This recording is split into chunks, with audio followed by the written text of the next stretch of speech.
देखिए, ये तो मेरा नेचर ही है। मैं बचपन से ही बहुत मेहनत का व्यक्ति था और जिस भी क्षेत्र का मुझे जिम्मेवारी मिलता है तो मैं उस बखूबी अपने जिम्मेवारी को उठाता हूँ। आज जनता ने मुझे ये जो जिम्मेवारी दिया है तो मैं ज़रूर इसके लिए मेहनत कर रहा हूँ। अच्छा, देखा जा रहा है कि विगत कुछ दिनों से लोगों में बहुत चर्चा है। एक पूर्व आपने एक प्रेस कॉन्फ्रेंस किया था विमल गुरुंग को लेकर। अभी विमल जी भी आपके साथ तृणमूल कांग्रेस में हैं, तो अभी उनका कितना सहयोग आप लोगों को मिल रहा है? पूर्व में एक दो बात हमने गोरखा जनमुक्ति मोर्चा के अध्यक्ष विमल गुरुंग के संबंध में हमने कुछ कहा था, मगर वो विषय भी उस समय के परिस्थिति था जो बोला गया था। यदि किसी से कोई व्यक्ति या कोई संगठन उससे आहत है, मर्माहत है, तो मैं उसके लिए दुखित भी हूँ, क्योंकि वक्त वक्त में कौन क्या बोलेगा कोई नहीं जानता।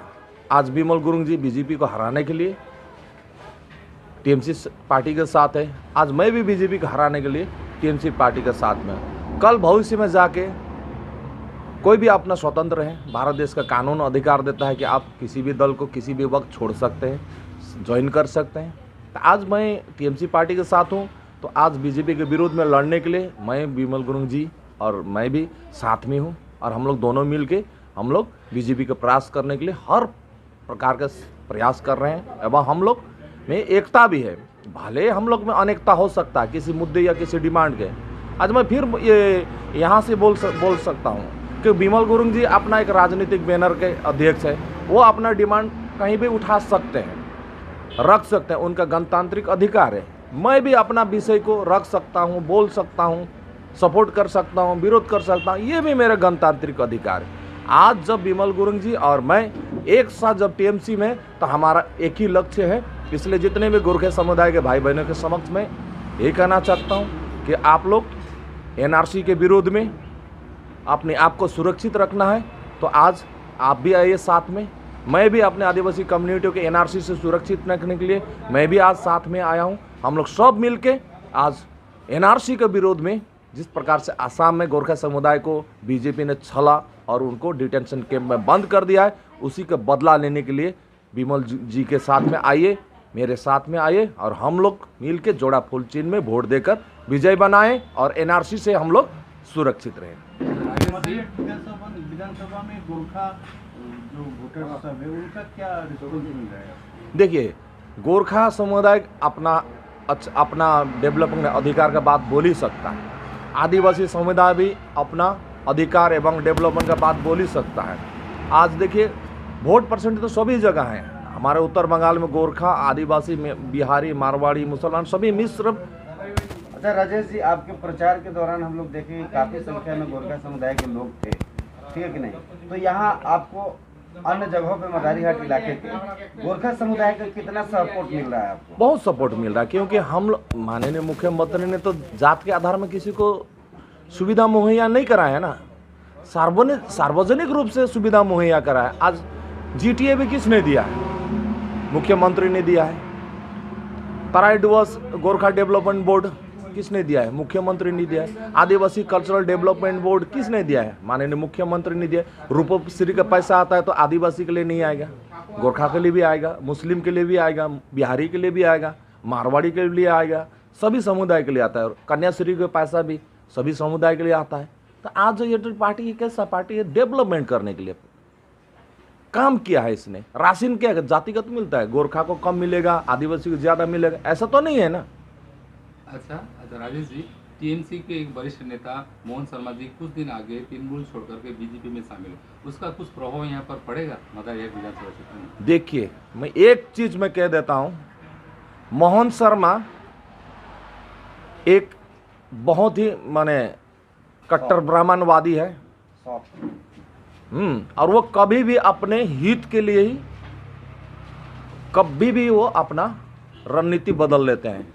आज बीजेपी में गया है ना, मैं तो बीजेपी करने वाला आदिवासी भाइयों से कहूँगा जो छोटे दलित वर्ग के हैं, मोहन शर्मा को घर में बुला के खाना खिला देगा ना बीजेपी कर्मी, तो मान लूंगा कि मोहन शर्मा बीजेपी कर रहा है।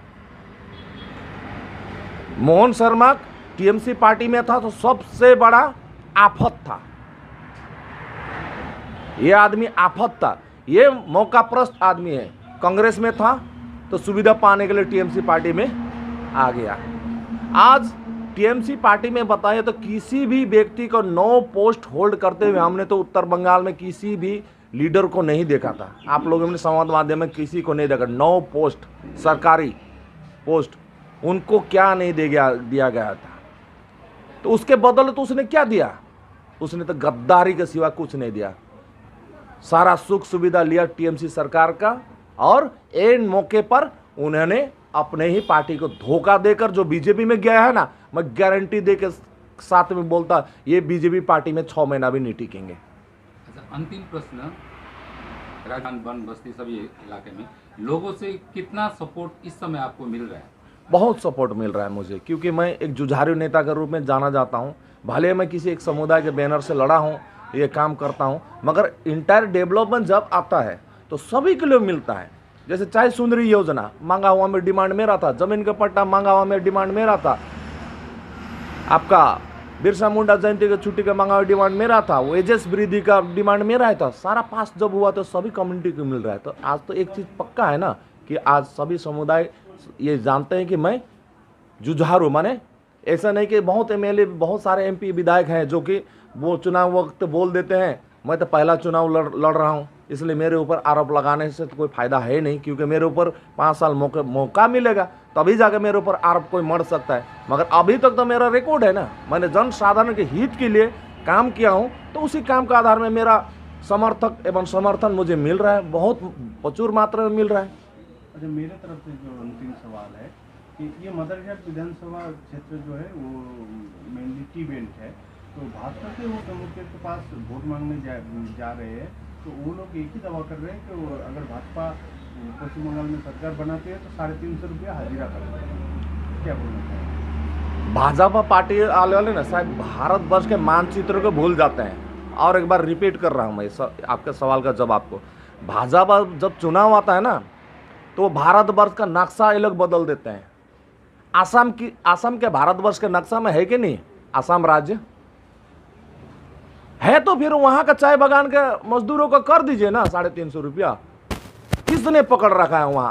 वहां के मुख्यमंत्री भाजपा का सर्बानंद सोनोवाल है, प्रधानमंत्री स्वयं है, वो तो सीधे कर सकते हैं वो लोग, ये सीधे कर सकते हैं। मैं स्पष्ट कर देता हूं बंगाल के समस्त चाय बागान श्रमिकों को, ये भी जुमला है, मोदी साहब का भी जुमला है, जोन बारला का भी जुमला है, और आपका मनोज तिग्गा का भी जुमला है। 15 लाख तो नहीं मिला, उल्टा दाढ़ी बड़ा करके चला आया ताकि कोई नहीं पहचाने बोल के। ये जो 350 रुपया नहीं मिलेगा ना, जोन बारला भी देखिएगा, वो आपका अपना सब कपड़ा लता पहनने की स्टाइल चेंज कर लेगा, मनोज तिग्गा स्टाइल चेंज कर लेगा ताकि आदमी नहीं पहचाने बोल के। ये है इन लोग का नेचर। आसाम में करके आइए ना, मैं तो चैलेंज करता हूँ भाजपा वाला को, चैलेंज करता हूँ, आप लोग आसाम में करके आइए। क्या बरगला रहे हैं आप यहाँ पर? झूठा वादा करते, 15 लाख तो देने का औकात नहीं है, 350 रुपये देने के लिए बात कर रहे हैं। बोलिए मिठुन चक्रवर्ती का सांप करके वहां पर वो क्या आसाम में जाकर 350 रुपये कराने के लिए। हाँ, महंगाई इतना बढ़ गया है, क्या स्मृति ईरानी अभी प्रधानमंत्री को चूड़ी लेके क्यों नहीं जा रहा है? गैस का सिलेंडर का दाम इतना हो गया, 1000 रुपये पहुंच गया, पेट्रोल का दाम 100 रुपये पहुंच गया, डीजल 90 रुपये पहुंच गया। अरे 350 रुपये हाजिरा करना है मजदूरों का चाय बागान को, तो आसाम में कर दीजिए महाशय। आप लोग अंधे नहीं हो, आंख है तो वहां आसाम राज्य को देख लीजिए, वो भारतवर्ष के मानचित्र के अंदर ही है, आपका शासित राज्य है, वहां पर जाके कीजिए। बंगाल में हम लोग कर लेंगे, बंगाल में हम लोग इतना काम किए हैं ना, आप काम गिनाइए ना, एक भी बीजेपी वाले, हमने 18 सांसद है, 2 साल से 18 सांसद है इन लोगों का। ये सांसद रिपोर्ट कार्ड पेश क्यों नहीं करता है? संवाद माध्यम से मैं बोलना चाहता हूँ सभी 18 सांसदों को, अपना रिपोर्ट कार्ड पेश करे 2 साल का। जोन बारला जो यहाँ अलीपुरद्वार सांसद का है, वो प्रत्येक वर्ष का उसका 5 करोड़ का उसका बजट आता है, दो बार हो चुका है उनका, वो बजट का पैसा कहाँ कहाँ खर्चा किया वो रिपोर्ट कार्ड दिखाए। अच्छा, लास्ट अंतिम में राजेश जी, अभी तो 10 तारीख को चुनाव है जी, चुनाव के बाद में आप आराम करेंगे कि आगे बढ़ेंगे? और देखिए, उर्दू में एक शब्द है जिहाद, हिंदी में एक शब्द है युद्ध और वार। बीजेपी के विरुद्ध में मेरा लड़ाई है। मेरा विधानसभा का चुनाव खत्म होते ही नागराकाटा सीट, माल बाजार सीट में जाके फिर मेरा युद्ध जारी रहेगा। आने वाले विधानसभा के लिए आपको बहुत बहुत शुभकामनाएं। जायकेदार भोजन के लिए बीरपड़ा स्थित dolphin hotel Madarihat road near park के सामने आप हर तरह के व्यंजन का स्वाद ले सकते हैं। नमस्ते, मैं डॉल्फिन होटल का ओनर विनोद राय। में बीरपड़ा में जो डॉल्फिन होटल है, आप लोग इस रास्ता से गुजरे तो आने का कृपा करें। आप लोग का हर वैरायटी का टेस्ट मिलेगा, वेज नॉन वेज और तंदूरी आइटम भी मिलेगा। आप लोग एक बार आने का कृपा करें। एक बार आएगा तो आप ऐसा टेस्ट देंगे कि आप जिंदगी भर याद रखेगा और दोबारा पक्का यहाँ आएगा, मेरे को पूर्ण विश्वास है। नमस्ते।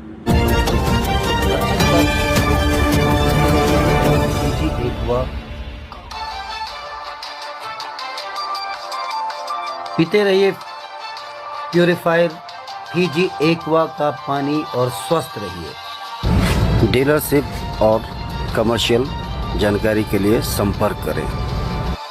द्वारस इलाके में ही फीजी एक्वा के माध्यम से शुद्ध जल आप प्राप्त कर सकते हैं।